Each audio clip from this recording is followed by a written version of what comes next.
প্রিয় দর্শক, আসসালামু আলাইকুম। দর্শক, আপনাদের প্রীতি ও শুভেচ্ছা জানিয়ে শুরু করছি আমাদের আজকের প্রতিবেদন। তো দর্শক, আজকে আমরা এক অসহায় মেয়ের গল্প তুলে ধরব, যার নাম হচ্ছে কোহিনূর। কোহিনূরের পরিবারে মা আছে আর দাদি আছে।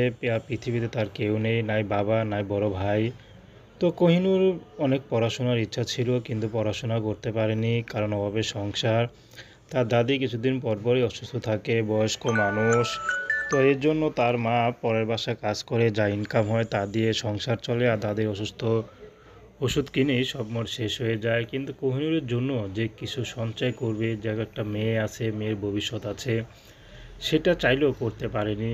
তো বর্তমানে কোহিনূর খুবই হতদরিদ্র পরিবারের মেয়ে হলেও কোহিনূর চাচ্ছে ভালো একটা জীবনসঙ্গী। সে তার মতো গরিব হোক, সমস্যা নেই, যদি দুই বেলা দুমুঠো ডাল ভাত খাইয়ে রাখতে পারে, দায়িত্ব নিতে পারে, তেমন একটা মানুষ পেলে কোহিনূর বিয়ে শাদী করতে রাজি আছে।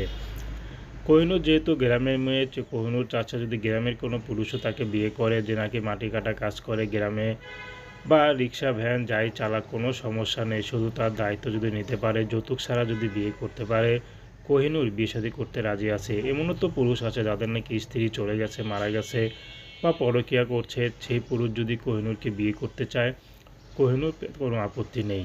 তো দর্শক, প্রেম ভালোবাসা সাহায্য সহযোগিতা বিয়ে শাদী করা একান্ত আপনাদের ব্যক্তিগত ব্যাপার।